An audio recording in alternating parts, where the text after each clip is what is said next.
Well, yeah, let's get mystified, man. Let's get into the mystical feeling of this night, this particular night. Where I am, it's morning, but where most of you are, it's night. This particular night, Christ descended into hell to save souls. It talks about it in the Gospel of Nicodemus. Now, either Christ was the reincarnation of Elisha. Was Christ the Son of God? Was Christ God? Did Christ come to save the children of Israel? Was Christ Jewish? Was Christ black? Did Christ laugh? All these crazy questions humanity has been asking themselves. Yet forgetting and kind of erasing from our minds the essential truth. Yeah, as I was saying, forgetting the essential, the fundamental truth of who Christ was.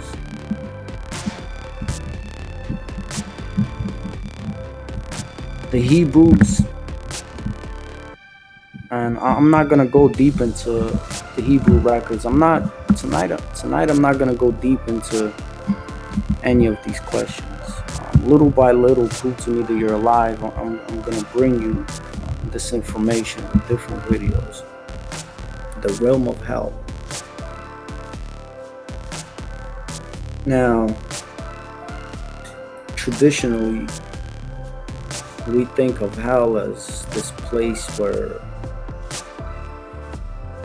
there's these burning cattle and people being burnt alive and all these different crazy things, as the early Renaissance art has depicted and the Bible has depicted.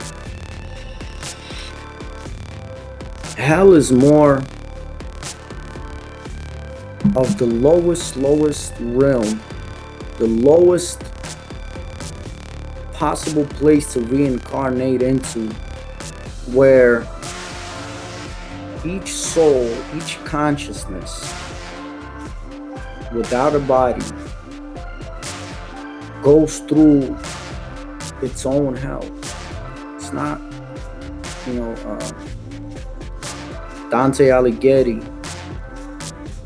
with Divine Comedy, his description of hell with different levels. It was pretty impressive. But again, the Vedic and most of the ancient scriptures tell us that hell is very much an individual experience, meaning based on each individual karma and path. That's how you're going to experience your hell. Remember that each of your organ, because we think, okay, mind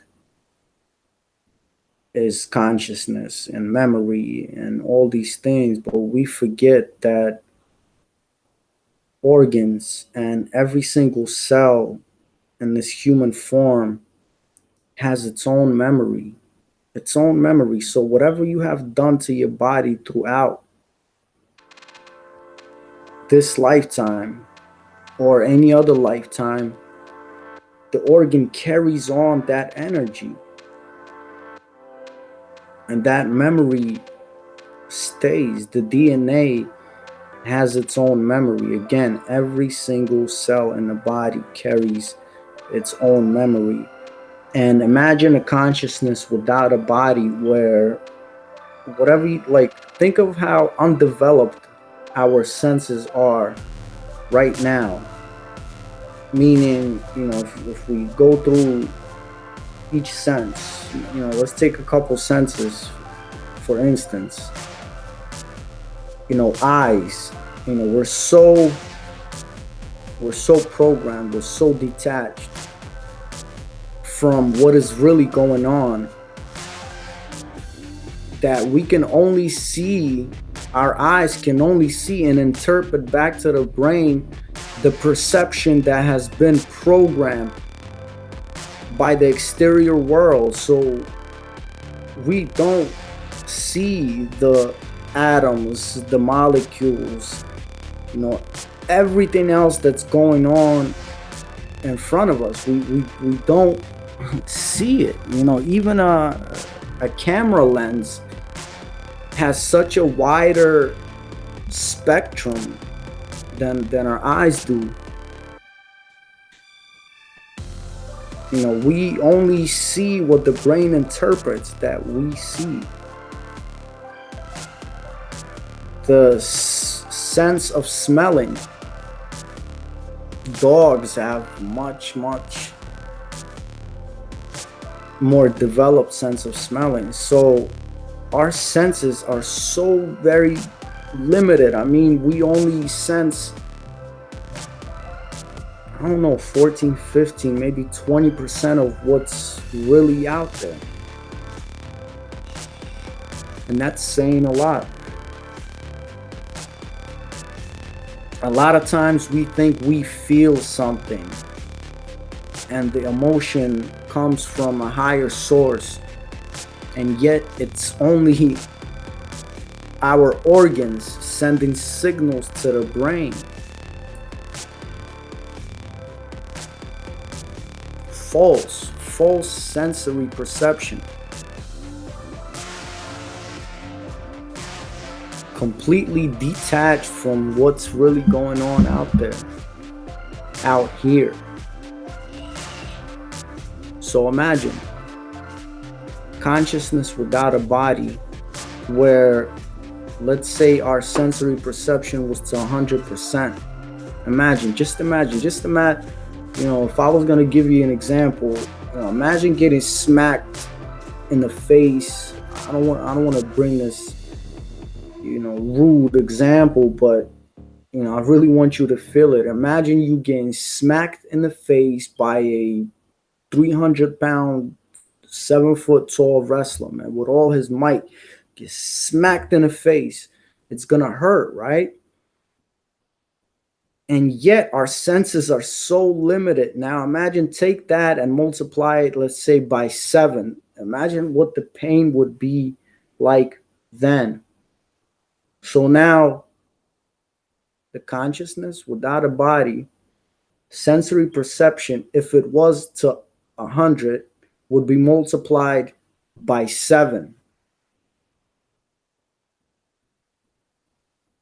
So just imagine all the stuff that we have done to our bodies, all the beating up, all the wrong food, everything. Our organs memorize and carry over even when we are without the body. Consciousness carries every single memory. So when you, basically, this is what happens, and it's simple physics.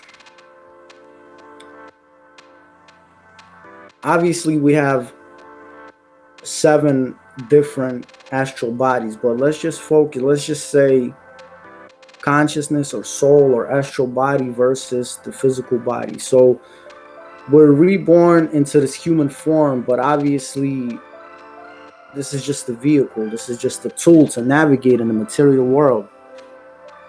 And of course, we have the astral body or the consciousness that has its own weight, and we need to work off that weight in this human form in order to ascend and go higher. It's like high school, right? Let's say we're freshmen in high school right now. We've come from middle school, we're now in high school, and we need to go higher. And the point of this material existence is, and this material flesh is, to work off that weight, gain the knowledge, gain the experience, and go to 10th grade, become a sophomore. So when you work off that weight,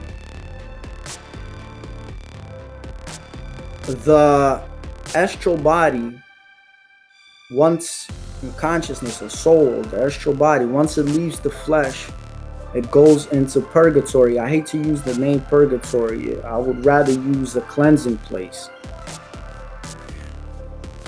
It goes into this cleansing place where your guiding ancestral spirits come and they aid you, they clean you, they prepare you for the next reincarnation. But instead, what do we do with so much, with this material world getting so condensed? And again, it's our own creation. We, each and every one of us, have taken part in this material world getting so condensed. Of course, it has a lot to do with Kali Yuga, but we have free will. And this material world being so condensed that instead of coming here and cleansing our karma and moving forward, we gain more karma, and we become, excuse the noise, and we become, our astral body becomes heavier, whereas we get pulled down. Instead of ascending, going up, we get pulled down. The astral body gets pulled down and ascends and descends into lower realms, where it's a lot harder to get cleaned from, and now we don't have an opportunity to ascend. Now we descend, we get cleansed, but we come right back again to freshman year, and this happens over and over and over and over again. Time may not exist in the terms that we think it exists, but if we were to interpret it into time, for millions and millions of years, we've been coming back and doing the same dumb shit and gaining more and more karma and getting pulled down again, getting cleansed to the best of possible ability, and coming back right up to here instead of ascending higher. So below purgatory, again, I don't like the word purgatory, but below the cleansing state is just imagine it's, you have this cleansing place, and below, even those heavier, the heavier consciousness, the heavier souls with so much karma that they're, again, simple physics, their astral body is so heavy that they get pulled through the cleansing state into the realms of hell.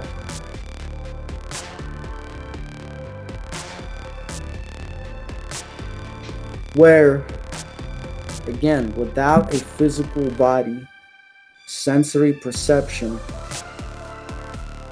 if it were at 100 multiplied by 7, with every single cell carrying that memory over. So just imagine the torture. We come into this world and we forget it. We follow social norms.